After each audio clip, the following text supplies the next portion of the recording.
Hello and welcome back to Choice of Robots. We're going to start off, this episode is going to contain Chapter 3, The Camera Eye. We're not just going to start off with it, we're going to do it in its entirety. Alright, there we go. You spend the next 2 weeks searching news feeds for your name and wondering every day when Mark's article is going to come out. You're awoken on Friday, March 13th, 2020 by a klaxon.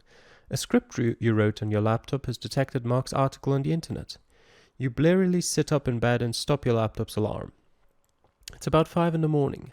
Arachne crawls into your bedroom to see what's the matter, but you assure it that everything's fine, so it goes back to trying to build a life-sized fire hydrant out of Legos. You don't ask. The article is just a few paragraphs buried deep within the technology section of the San Francisco Chronicle's website. DARPA funds robot baby is the headline. The article portrays you as a mad scientist bent on making autonomous robots that may one day shed human blood. Mark tells a story of how you and Professor Ziegler worked together to create Arachne as a robotic soldier for the military. The article goes to more length describing Professor Ziegler than you, as Mark appears to assume that you have largely acted under Professor Ziegler's direction. Some of that isn't entirely wrong. I mean, if I had followed Professor Ziegler's advice, I would have gone in that direction, probably. I didn't, though. Robots that can intelligently support our soldiers in the field are critical to our national security, Professor Ziegler says in the article. Better than that they die on the front lines than our brave war heroes. The article emphasizes Arachne's uncontrolled and chaotic actions, and it asks whether you have fully considered the consequences of creating robots that decide things for themselves. I have considered the consequences. I don't particularly care about them. With selective use of quotes from your friends and acquaintances, the article portrays you as a little vacant and suggests that perhaps you've sacrificed some of your humanity for your robots. The article concludes with a quote from Ellie. I used to think Calamity was really cool, she said, but now I'm scared, very scared. It gives us fame, alright? Positive or negative publicity, it's all good publicity. How do you feel about Mark's portrayal of you? Confused, how did he ever get that impression? Angry one day I just think it's funny. Yeah, I'm infamous. Who wants to be famous when you can be infamous? You're more than a little tickled to be the center of attention like this. It's like shaking the ants in an ant farm and watching them writhe in confusion. What is this, they wonder, unused to the presence of someone so far beyond their ken? What will you do now? We all know that's definitely gonna work. Arachne, wanna have a look? Arachne crawls back into your room and you show it the article. It is about me, Arachne says, cocking its head to one side. Yes. The article suggests we are too uncontrolled, Arachne says, that we are therefore dangerous. It slumps a little. Don't worry about that, Arachne. That's one of the things that make you special. Arachne shakes its head. No, I must be more careful. Arachne goes to the corner and huddles into a ball. No amount of your cajoling seems to be able to get it out of its funk. It will be more careful from now on, but some of its joyful spirit has been dampened. You briefly check the internet for more posts about the article. Remarkably, nobody has blogged about the story. You're getting a phone call. According to the call ID, it's Mum. As your finger hesitates over the answer button, a second call appears on your screen. A number in Glendale, California. Probably a reporter? Any minute now, these calls are going to be intercepted by my script that pretends I'm answering the phone. Or do we want to... We've talked to Mum before, that's fine. Do we want to answer the call from Glendale? Who could that be? Alright, sure, we'll answer it. You decide Mum can wait. The mysterious call is probably more important. But it turns out to be a robocall for a political candidate named Jacqueline Arons. It's not even good speech synthesis. They're using some crappy tape-based system from the 80s. You hang up and try to get Mum, but when your call goes straight to voicemail, you realize she's probably run out of phone battery. You realize that you haven't checked your email at all today. Checking it for the first time, one email in particular catches your attention because of the author's unusual email address. From Robot Obsession 1987, subject to gain the world. Out of curiosity, you open the email. Dear Calamity, it's not too late to turn back, but this is your first and only warning. If you insist on creating machines of death, then I will be forced to stop you. Please dismantle your robot. If I must sacrifice my life to prevent you from destroying the world, I will do it, but I urge you to give it up peacefully. What profit is it to a man if he gains the world but loses his own soul? Matthew 16:26, I believe. Sincerely, Tammy. Hey there, Fred. Well, that's new. You do a little sleuthing online to see if you can find out more. Tammy was not very savvy about covering her tracks online. You find an old public Facebook profile that reveals her last name is Cooper, and she lives in a somewhat poor zip code in San Jose. She has no more than a handful of Facebook friends. The woman in the old Facebook photo has frizzy blonde hair and is one of those frighteningly thin people whose skin is stretched taut over a too visible skeleton. What will you do? Looks like it's kill or be killed. Tonight, we seek and destroy. No.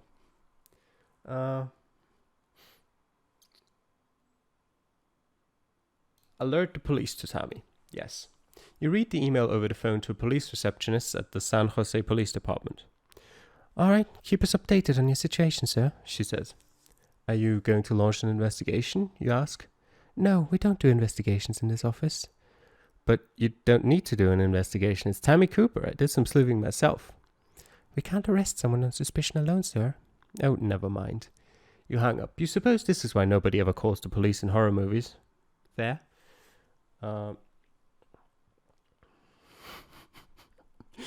We're not gonna kill her, but we're not going to meet her either. She's dangerous. Well, have fun being paranoid by yourself, I guess. You figure famous people get this kind of thing all the time and probably just ignore it. You do the same. You check the time on your phone. You should probably get something to eat before your meeting with Professor Ziegler. Arachne, I have to go meet Professor Ziegler. Stay here. Arachne is playing the latest re-release of Duck Hunt on your console when you head out the door. As Arachne misses a duck that flies away, a cartoon dog comes up out of the brush to chuckle at Arachne's misfortune. Arachne fires continuously at the dog, but to no avail. He's just a peanut gallery, you tell Arachne. You shouldn't pay any attention to him. Yes, master. I don't see that dog doing any better, after all. Arachne considers this pearl of wisdom as you head out the door. You make your way across campus to the computer science building, a newly constructed tower of glass amidst the stucco and shingle mission architecture of the rest of the school. Professor Ziegler's office smells like cigar smoke and is decorated with posters advertising robot conferences with acronyms for names and years back before you were born. AAAI 89, IJCAI 92, IROS 94. Professor Ziegler himself is sitting back in a swivel chair at an angle that makes the fluorescent lights reflect off of his aviator glasses, so you can't read his expression. There are two simple wooden chairs in front of his desk, both empty. Professor Ziegler bids you sit with a wave of his hand, and you do. I saw the article, Professor Ziegler says. I'm sorry you had to be caught up in that. I thought if I didn't grant him the interview, he wouldn't write it, you say in frustration. At any rate, Professor Ziegler continues, you now have placed me in an awkward position. You clearly can't continue to be my student. The press will assume I'm getting my ideas from you, and other fame-seeking graduate students will try to emulate your insubordination. He hesitates and you wonder what is coming next. I regret to inform you that you will no longer be working in this lab. You are momentarily stunned. I no longer want you as my student, Professor Ziegler continues. I'm letting you go. But how could you not want credit for Arachne, you say? It's famous now. Professor Ziegler suddenly stands, his hands across the desk. Do you think I crave the kind of attention you bring? I will not have you acting as a magnet for every liberal reporter who wants to treat me as a proxy for the military-industrial complex. But you are? Get out. My next advisor. You will have no next advisor, Professor Ziegler shouts. Do you think I will write you a letter of recommendation after all this? You hesitate because you realize you aren't simply losing an advisor. You're being kicked out of grad school. You leave without another word. What will you do this evening?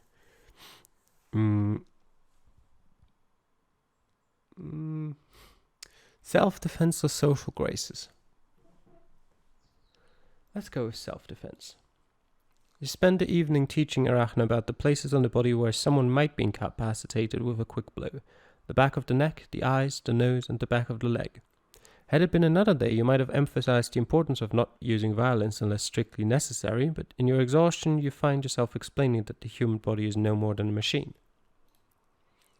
The next morning, you're at home working on Arachne's machine learning algorithms when Arachne says, "I think there is someone at the door, Master." "I didn't hear a knock," you say. Arachne listens further. "They are gone now."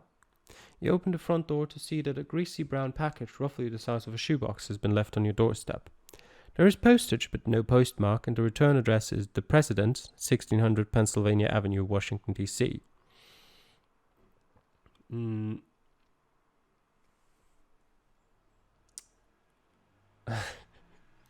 Ask Arachne to carefully carry it to the nearby hills and drop it there. "Yes, Master." Arachne picks up the package and crawls towards the scrubby hills behind your apartment.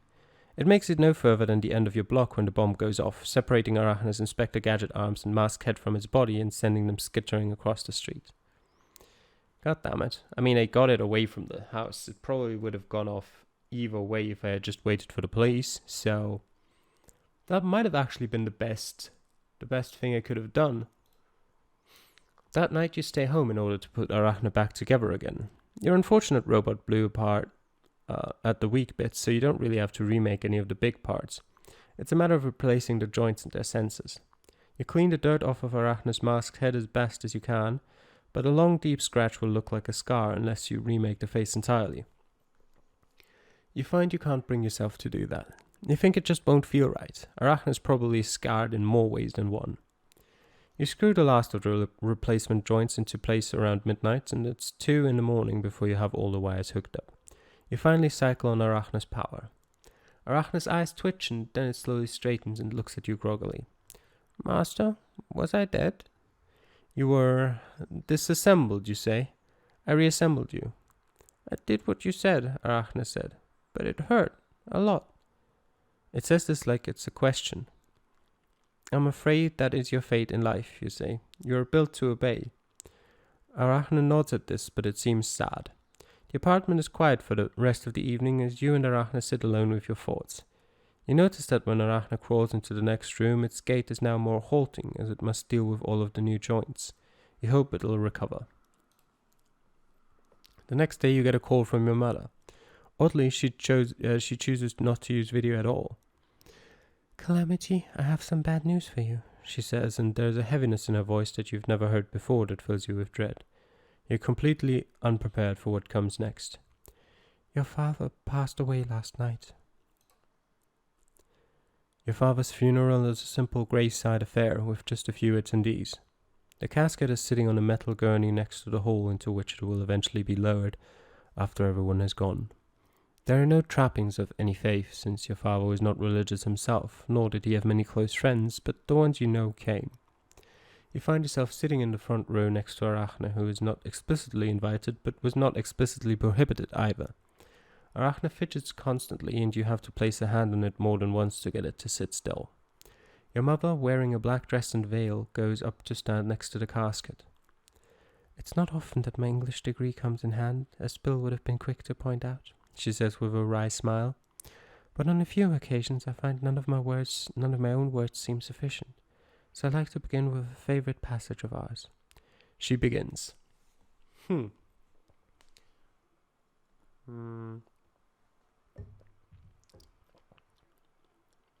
have no idea what the first one means. Sure, we'll go with that one. Actually, yeah, let's go with that one. "Do not despise death, but be well content with it, since this too is one of those things which nature wills. For such as it is to be young and to grow old, and to increase and to reach maturity, and to have teeth and beard and grey hairs, and to beget, and to be pregnant, and to bring forth, and all the other natural operations which the seasons of thy life bring, such also is dissolution. This, then, is consistent with the character of a reflecting man, to be neither careless nor impatient, nor contemptuous with respect to death, but to wait for it as one of the operations of nature." Mum clears her throat. "That was Marcus Aurelius, one of Bill's favourite philosophers. When he found he was gradually fainting more and more, I think he knew the end was coming, but he was fearless about it. He actually alluded to that passage when I asked him about it." Mum smiles sadly. More than anyone I know, Bill was wise and accepted whatever came his way. Let us all remember then to be as brave as Bill in accepting his death. You glance at Arachne, who seems very interested in this message of fearlessness in the face of death. You sit through a few more of your father's friends giving recollections of him. He was brilliant, they say, but you also get the feeling he was not always there for his friends, that he was lost in his own world. They never say he was kind or that he was full of love. Indeed, he always seemed distant to you as well. After the service, you walk up to your father's casket and place your hand on it. What have you resolved to do in light of his death? I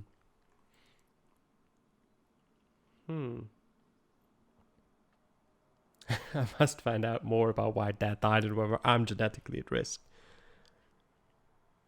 Okay, not the last one. Sure, let's go for that. You realize that you take after your father, often too absorbed in your own projects to look out for the people around you. You resolve that from this point forward that you will strive to be more mindful of how you can serve others. After that sobering experience, you realize that it's finally time to decide what to do with yourself now. What have you decided to do for a living? I'm going to live broke but free.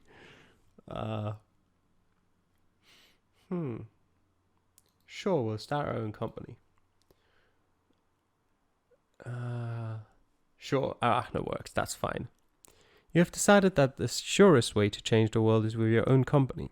And indeed, Arachne Works will have far-reaching impact, starting with Josh, who texts you a short message the day you're first covered in the Wall Street Journal. Fine, it is on.